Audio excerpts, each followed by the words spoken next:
Yung love for all mga kababayan ng ating First Lady Lisa Marcos, ginawa sa Pasig City. Yung lugar po ni Pasig City Mayor Vico Soto, nandun po nag-attend si Vico Soto po. At syempre nandun yung ating Pangulong Bongbong Marcos. I think si Vico Soto po sasama na. Di ba? Mga kababayan, ang ka-unity team ngayon ng ating administrasyon, ng ating Pangulong Bongbong, yung mga dilawan na. Walang problema, basta't gustong makiisa po para sa pagpaunlad ng bagong Pilipinas. Ano yung problema? Inapuit na ngayon mga kababayan ng ating Pangulong Bongbong, pinasumpa ni Secretary Lucas Bersamin po, si dating Executive Secretary Oka Orbos, yung kapartner po sa programa noon, ni Solita Monsod, sa programa sa GMA, si Oka Orbos. Si Oscar Orbos, mga kababayan, dating Executive Secretary ni Cory Aquino, nanumpa na kay Executive Secretary Lucas Bersamin. Basahin natin balitang ito. President Ferdinand Marcos Jr. has appointed former Executive Secretary Oscar Orbos as acting chairperson and member of the Board of Directors for the People's Television Network, o kita ninyo, representing the private sector. Orbos served as Executive Secretary and Secretary of Transportation and Communication under former President Corazon Aquino's administration from 1990 to 1991. President Marcos has also made several other appointments. Political analyst Antonio Contreras, o kita ninyo, yung kapatid ni Benji Contreras, na isang Marcos loyalist, pero hindi man ito Marcos loyalist, professor po siya, as acting vice chairperson and member of the PTNI Board of Directors or People's Television Network, representing the education sector. Former PTNI General Manager Catherine Chloe Di Castro, yung anak ni si Kat Di Castro po, as Director General of the Philippine Information Agency, and Attorney Francis Carlo Taparan as Director 4 of the National Printing Office. Ayan po yung mga bagong appointees, mga kababayan. Ito si Catherine Castro, anak ni Kabayang Noli Di Castro. Ayan, si Oka Orbos. Ayan, mga kababayan, si Catherine Di Castro. Wala si Juan. Asan kaya si Antonio Contreras? Tugang kapatid ni Benji Contreras. Professor Antonio Contreras, yung vlogger din po. Siya po, ang kapatid ni Benji Contreras, si Antonio Contreras. Acting Vice Chairperson, pagkatapos Board of Director ng People's Television Incorporated. Congrats po sa mga bagong appointees. Hindi po tinitingnan yung kulay ng ating Pangulong Bongbong Marcos, kundi tinitingnan niya yung credentials at siyempre yung kanyang intensyon na magserbisyo sa ating gobyerno, hindi yung magperwisyo sa gobyerno tulad ni Pusit. Kaya yung ka-unit team ng ating Pangulong Bongbong during the election po, naging kalaban na, hindi man po serbisyo yung perwisyo yung ginagawa sa ating bansa. Sayang yung pasweldo. So maya-maya, ibigay ko sa inyo mga kababayan yung ginawang activity sa Pasig City. Tuwang-tuwa po si Vico Soto, Mayor Vico Soto. But before that, click subscribe muna dito sa ating YouTube channel and hit the notification bell para lagi kayong updated sa mga kaganapan dito sa ating bansa. Like and share na rin po ninyo ng ating video. At huwag na rin po ninyo na skip yung ating mga commercial ads para tuloy-tuloy lang ang pag-unlad ng Bagong Pilipinas. At itong ating programa mga kababayan, atid sa inyo nitong ating mga sponsors. Firmax Framing and Lifting Cream. Pinapay po sa mga pulses in affected area. Mainam po ito sa mga pains at paninigas ng mga kaso-kasuan. Ito sa mukha naman yung application, anti-aging. Automax po siya. Ito ay Glow 60 mga kababayan. Whitening po siya. Made in South Korea. Ito naman po, Ningxia Red Mix Fruit Drink. Gawa po siya sa goji berry. May anti-cancer properties po siya.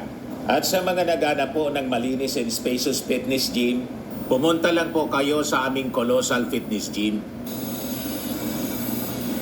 May Grab car rental din po kami. At bills payment po sa aming office.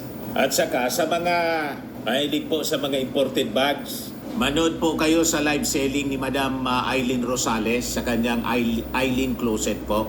Pati mga shoes, ito yung kanya po. Ito yung kanyang page. Kita ninyo, napakagandang mga online selling po siya. Si Madam Eileen Rosales. Cellphone number niya po, 773-798-7816. So, balik tayo mga kababayan. Todo lang ang trabaho ng ating Pangulong Bongbong Marcos habang si Inday nandun sa INC, Iglesia ni Cristo, nanliligaw na kaagad. wala nang ginagawa po si Inday, magpasyal-pasyal, magpa-beach resort. Pagkatapos pumunta kay Apo Wangod, nagpa-tattoo. After na magpatato mga kababayan, pumunta dun sa mga dancers ng Kalinga, nagsayaw-sayaw. At ngayon, mga kababayan, pag galing niya doon, dumiritso sa Iglesia ni Cristo. Ang tagal pa ng eleksyon para manligaw ng suporta kay Manalo mga kababayan. Palibasaan niya, Mr. Maravillas, wala nang mapuntahan si Inday. Yung kanyang spiritual advisor, si Kibuloy, nasa prison na. Nakakulong. Ayan po si Inday. Vice President Sara Duterte visited the Executive Minister of Iglesia ni Cristo, Brother Eduardo V. Manalo, at Iglesia ni Cristo Central Office in Quezon City for a courtesy call at 3 p.m. on Tuesday, October 1, 2024. Yun na lang po ang ginagawa ni Inday. Mag-ikot-ikot po. Wala nang ginagawa.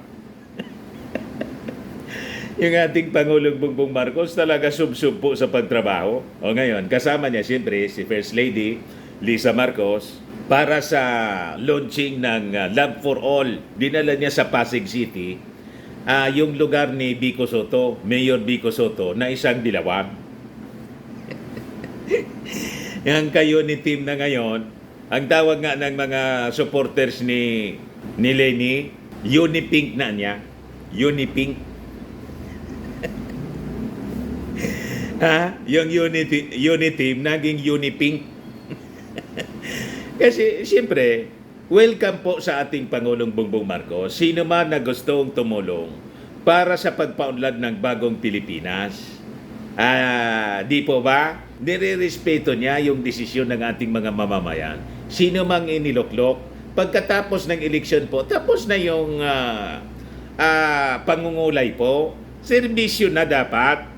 Yun ang inaasahan, yun ang rason kung bakit tumakbo sa posisyon para magserbisyo. Kaya hindi po nangungulay ngayon. Hindi po nangungulay ang ating Pangulong Bongbong. Yan ang matinong leader po. Welcome sa ating Pangulo ang lahat. Love for all in Pasig City. Pakinggan natin yung speech ng ating Pangulong Bongbong.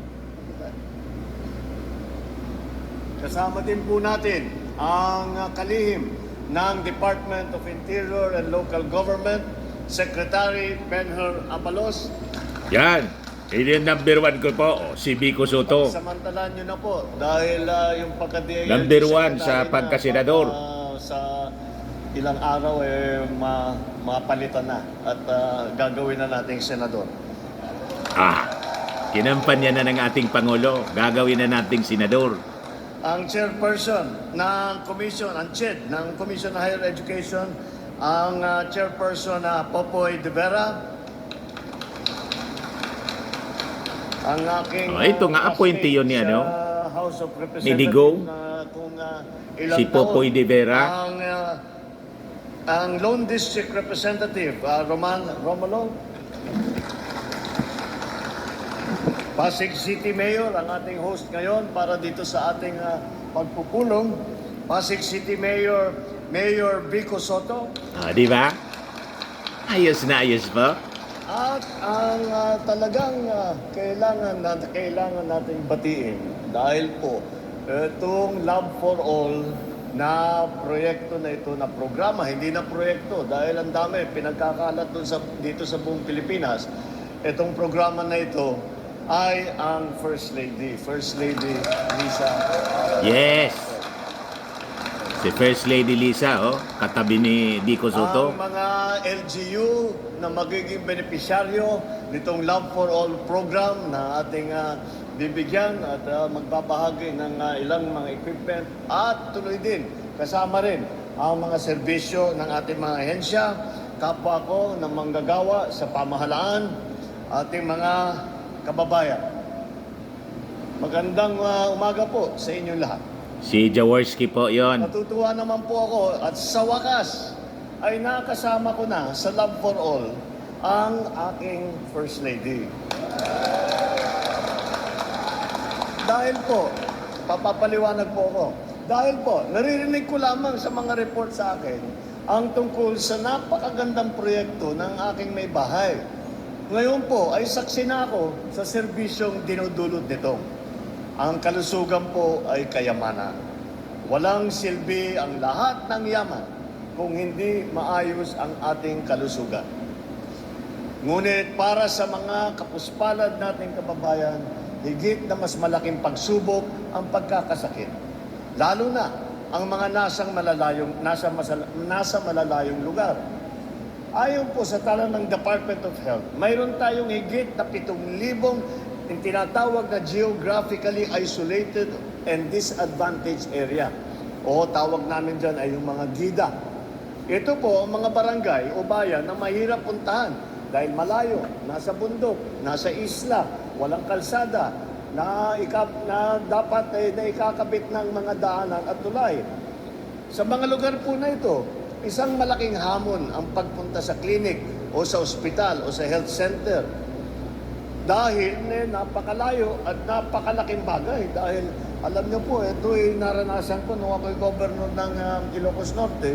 Nakikita ko, pag dumadating po ang mga pasyente, pupunta po doon sa provincial hospital, kahit na sa RHU, ay masyadong malala na yung kanilang sakit. Kako bakit hindi sila pumunta ng mas maaga? At ang kanila ay napakahirap. Dahil pagka ikaw, marami kang, may alaga kang bata, maghahanap ka na mag-aalaga. Kung nagtatrabaho ka, mag-off ka muna, mag-relieve ka muna.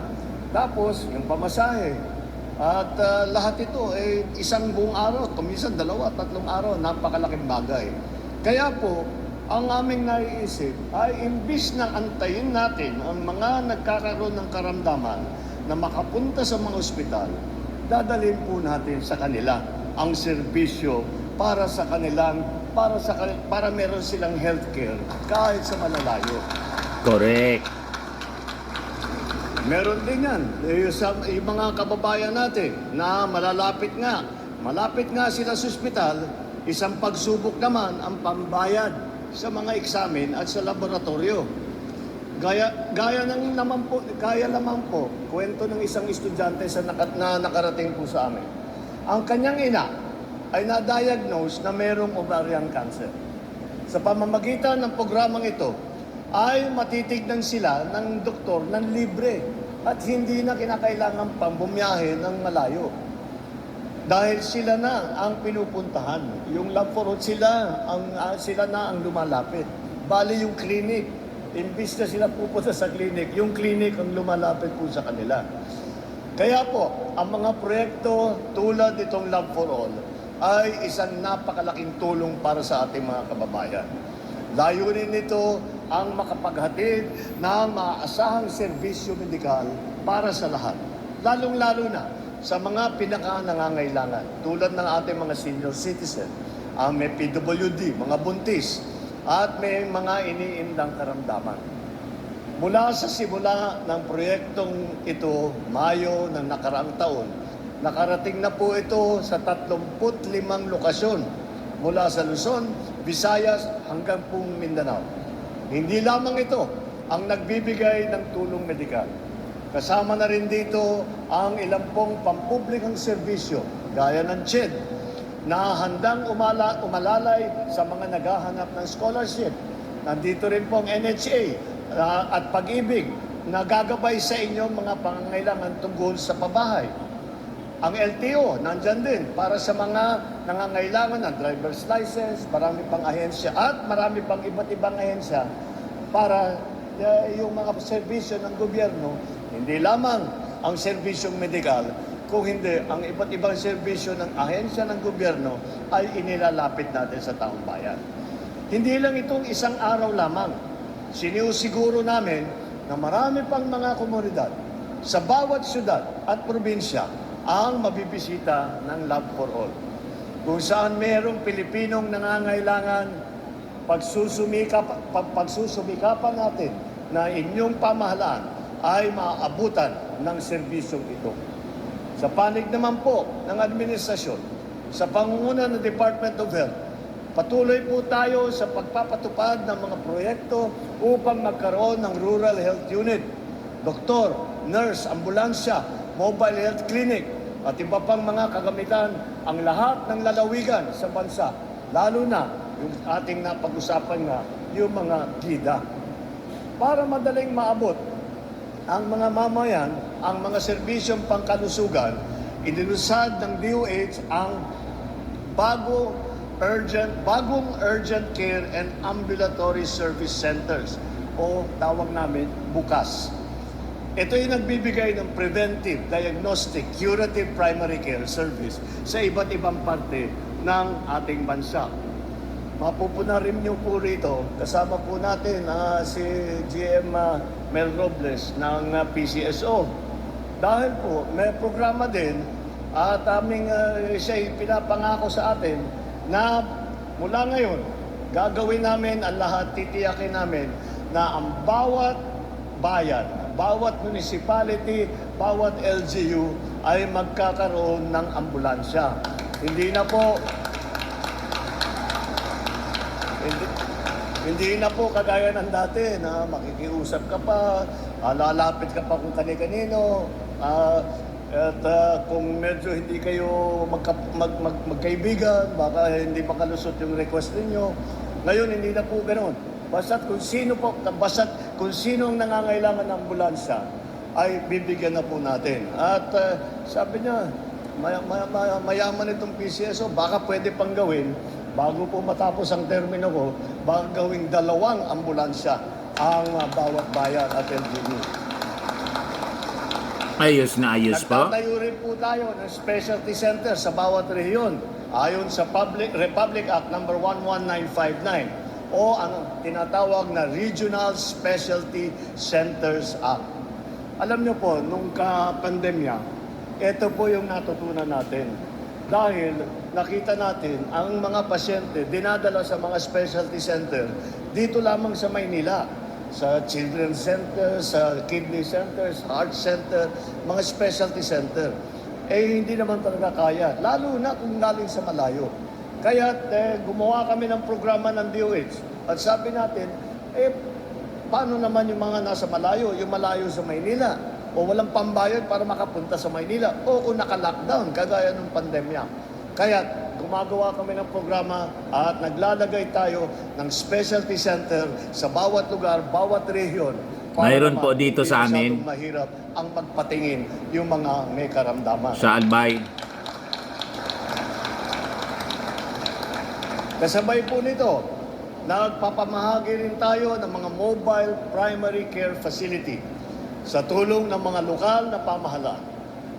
Layo namin bigyan lahat ng probinsya at syudad sa Metro Manila, yan na nga, yung mobile PCF. Gayunpaman, mas marami po tayong magagawa kung tayo ay sama-sama.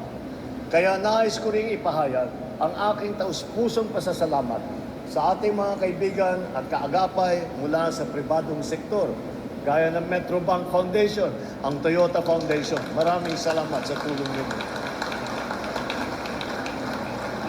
Sila po ang namahagi at nag-donate ng 3 mobile van na may kumpletong pasilidad, kasama ang top-of-the-line X-ray at ultrasound machine, portable urine analyzer, glucose and cholesterol monitor, at ilang pang kagamitang medikal na ipapamahagi natin sa mga lokal na pamahalaan ng Pasig, Tacloban, Santa Catalina, sa Ilocos Sur ngayong araw na ito. Hindi din po magiging matagumpay ang Love for All sa ating mga kababayan kung wala ang suporta ng ating mga lokal na pamahalaan at higit sa lahat ng bawat mamamayang Pilipino. Maraming salamat po sa inyong lahat, sa inyong pagkakaisa. Kaya po, hinihikayat ko kayong lahat. Alagaan natin ang ating mga sarili. Samantalahin po natin ang mga proyektong tulad nito at ang mga serbisyo sa mga health center upang masubaybayan natin ang ating kalusugan. Tandaan po natin, ang pinakamatibay na yaman ay hindi ang laman ng ating bulsa, kundi ang tibay ng ating pangangatawan, ang sigla ng ating pag-iisip, ang pagiging malusog ang ating puso. Bago rin po tayo matapos, gusto ko lang ulitin na kailangan natin pasalamatan ang ating First Lady sa kanyang ginagawa. Ayos, palakpak siya, no? Si Vico Soto. Halata niyo po. Sumali na? Politiko, dahil hindi masyadong pinag-uusapan itong napakagandang programa na ito. Kung politiko ang nagpatakbo nito, siguro katakot-takot na publicity na yung lumalabas. Lalong-lalo na ngayon, panahon ng eleksyon. Ngunit, ang First Lady po, hindi po yun ang iniisip. Iniisip lang niya kung paano makatulong at napakalaking tulong itong ginawa niyang project ng Love for All. Maraming salamat sa tulong mo rito sa pagsulong ng ating healthcare system.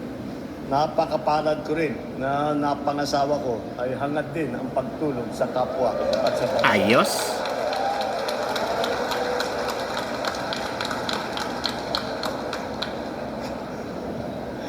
Talaga kayo, masyado kayong mga Pinoy masyadong romantic. Ngayon pa, kaya po ako ay nagpapasalamat sa lahat po ng na-involve. Dahil hindi po nangyayari ito kung hindi po nagsasama-sama. Ang approach po namin sa pamahalaan, sa serbisyo publiko, ay ang aming tinatawag na all of government, all of the nation. Ibig sabihin, lahat ng ahensya ng pamahalaan, pagka may proyekto, pagka may programa, kapag may maisip, may makita kami na kailangan gawin, hindi lamang ibinibigay sa isang departamento, hindi binibigay lamang sa isang ahensya. Kung hindi, isinasama po natin lahat ng mga departamento na makatulong. Yan po, that's why, kaya po yan ang tawag natin dyan. The all of government approach, ang ating tawag. Kaya nandito po, ang DILG Secretary, dahil po, lahat po ito, kahit na anong magandang aming naiisip sa national government, hindi po mangyayari ito, hindi po tayo nagkita-kita rito kung hindi tayo tinulungan ng ating LGU, ng ating mga local government position, kaya nangungunahan na ang ating butihing mayor. Kaya nagpapasalamat ako sa inyo lahat. Pagpatuloy po natin ito. Nakita naman po ninyo kung gaano kaganda, ang gaano kalaki, kung gaano karami ang tulong na ibibigay natin kapag tayo-tayo ay laging magkapit-bisig at lagi nating iniisip ang kabutihan ng ating mga kababayan at ang ating minamahal na Pilipinas. Mabuhay ang sambayan ng Pilipino. Mabuhay po ang bagong Pilipinas. Di ba, mga kababayan? Tuwang-tuwa yung mga taga-Pasig. Of the Philippines. Ito po si President Mayor Marcos Vico Soto. Jr. We are honored and grateful for your presence.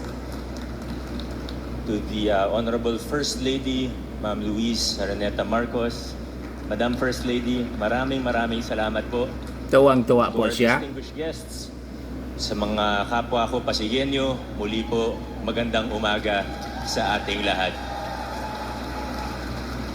Nung nabalitaan po namin na magkakaroon ng Lab for All dito sa lungsod ng Pasig sa ilalim ng opisina ng ating butihing First Lady, kami po ay lubos na natuwa at na-excite po. At alam ko, I don't only speak for myself, but for all of the Pasigueños here, at sa lahat ng mga Pasigueño na matutulungan po sa araw na ito, at sa lahat ng Pasigueño na natulungan na po dahil para sa kaalaman po ng lahat, hindi ito yung unang programa sa ilalim ng Lab for All, kundi una na rin po silang nanggaling sa Barangay Manggahan, Barangay Pineda at Barangay Santo Tomas, at libo-libo na rin po ang natulungan po nila.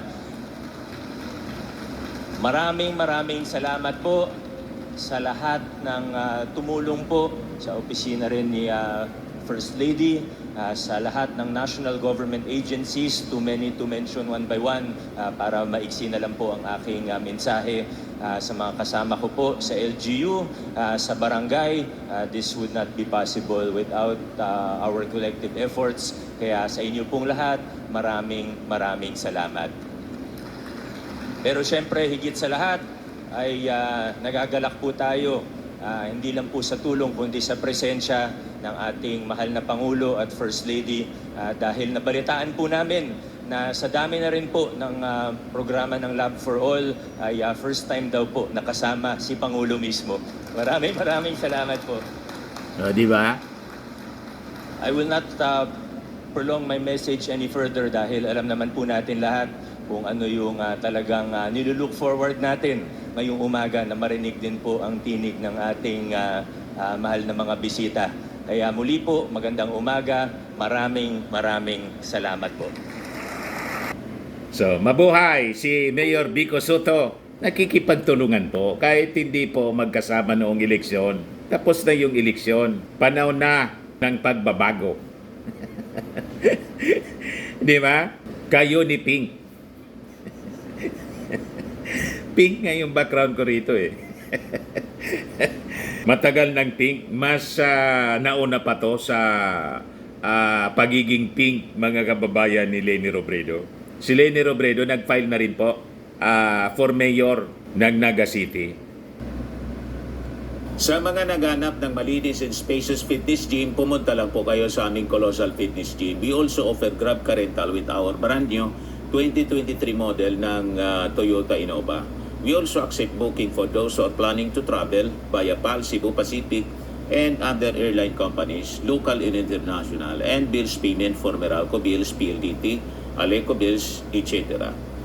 Ang Colossal Fitness Gym is located at 3rd floor Security Bank Building, Landco Business Park, Legazpi City, Albay. For inquiries, look for Gilon Maravillas. Contact number 0966-802-0949. Yan yung aming Innova. Lagi na pong matao sa amin. Pati mga foreigners po, tingnan ninyo. Mga British tourists sila. Ang lalaki ng katawan na, mga kababayan, nag-gym sa amin. Ito naman po, Indian National. Ito mga mga European sila.